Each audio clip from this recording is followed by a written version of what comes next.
Abraham fut le seul homme dans l'Ancien Testament appelé l'ami de Dieu. Jacques dit qu'Abraham était appelé l'ami de Dieu. L'Éternel lui-même, en parlant à travers les lèvres du prophète Ésaïe, a utilisé cette expression « Abraham, mon ami » Ésaïe 41:8.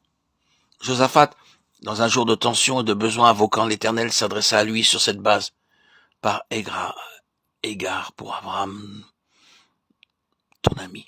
2 Chroniques 27. Il est dit à propos de Moïse que l'Éternel lui parlait face à face, comme un homme parlant à son ami. Exode 33:11.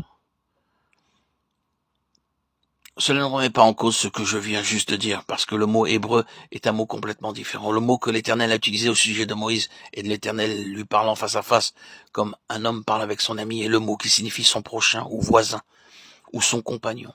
Ici, un autre mot est utilisé au sujet d'Abraham, qui est totalement différent et signifie bien-aimé. Vous pouvez beaucoup parler à votre prochain, lui dire beaucoup de choses, mais vous ne lui direz pas des choses que vous diriez à votre bien-aimé. Ainsi, Abraham reste unique pour ce titre, l'ami de Dieu. Voyez-vous pourquoi il était l'ami de Dieu? Voyez-vous la base de ce titre exclusif, l'ami de Dieu? En raison de l'abnégation absolue de sa propre vie démontrée et prouvée dans son offrande d'Isaac, Abraham savait ce que cela signifiait. Si Isaac part, tout part. Mais Dieu est Dieu. Et il a fait une alliance, et je peux me permettre d'offrir Isaac. D'une certaine manière, Dieu ramènera à nouveau Isaac. Paul dit qu'Abraham croyait en Dieu, qui donne la vie aux morts. Romains 4:17.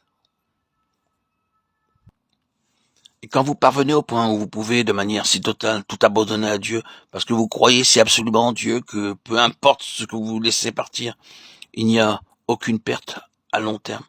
Là où Dieu est concerné, vous n'allez rien perdre. Ou vous n'allez pas être limité en l'abandonnant à Dieu de manière totale et absolue. Si nous pouvons parvenir à cette position avec Dieu, et Dieu semble s'attaquer à cela, ce en quoi tout est contenu et avec lequel tout est lié, si nous pouvons donc parvenir à cette position et disons, d'accord Seigneur, tu es là, le Dieu de l'alliance, tu as fait alliance à ce sujet. Je ne sais pas comment tu vas le réaliser ou ce que tu feras, mais je continue avec toi. Voilà la base de cette amitié. Désormais, voyez comme cela désigne la croix du Seigneur Jésus. Qu'est-ce que l'homme pour que tu te souviennes de lui, ou le Fils de l'homme pour que tu le visites? Tu l'as fait un peu moindre que les anges, tu l'as couronné de gloire et d'honneur, et l'as établi sur les œuvres de tes mains. Tu as mis toutes choses sous ses pieds, Hébreux 2:6-8. Tu l'as fait dominer sur l'œuvre de tes mains, Psaume 8:6. Le Fils de l'homme est Jésus-Christ, comme le contexte le montre. Il a été fait pour dominer sur toutes choses, et que toutes choses soient mises sous ses pieds. Il a été établi héritier de toutes choses avant les temps éternels. Ainsi disent les Écritures. Très bien, va à la croix et meurs. Il s'est offert lui-même.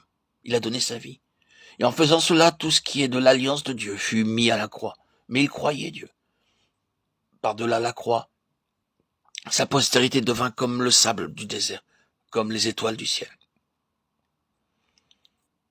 Tout à travers la croix. Vous voyez le principe? C'est un principe très très impressionnant. Abel établit le principe une fois pour toutes. Noé montre à quel point ce principe est absolument universel. Abraham montre qu'en relation avec l'immense dessein de Dieu d'avoir une grande multitude qu'aucun homme ne peut compter de chaque tribu, de chaque famille et de chaque langue, le grand dessein de Dieu de prendre d'entre les nations un peuple pour les noms de son Fils.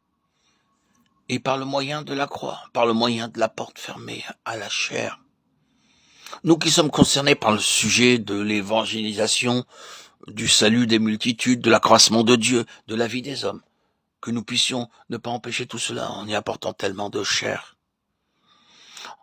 en frustrant le tout seulement parce que nous entrons en scène.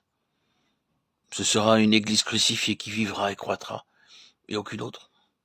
Ce seront des hommes et des femmes crucifiés qui vivront devant Dieu et qui se multiplieront.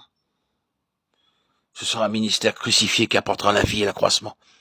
Écoutez Abraham, dans le temps de l'épreuve et du test, l'incident avec Agar et Ishmaël ayant eu lieu dans l'intervalle, quand Abraham avait essayé de le réaliser par sa propre énergie, qu'il essaya de le concrétiser, et rencontra une porte fermée avec Dieu. Et il le sut, et s'écria, « Oh, qu'Ishmaël vive devant toi. Genèse 17-18. Ishmaël ne vit pas. J'ai produit Ishmaël avec ma propre énergie, avec ma propre intelligence, par mon propre effort, pour accomplir les desseins divins. J'ai amené à l'existence Ishmaël, mais il est mort. Il ne le vit pas. Dieu ne l'a pas accepté. Oh, qu'Ishmaël vive devant toi. Non, aucun Ishmaël ne vit avec Dieu. C'est le fruit de la chair, l'œuvre de la chair. Seul Isaac vit avec Dieu, et Isaac porte l'approbation.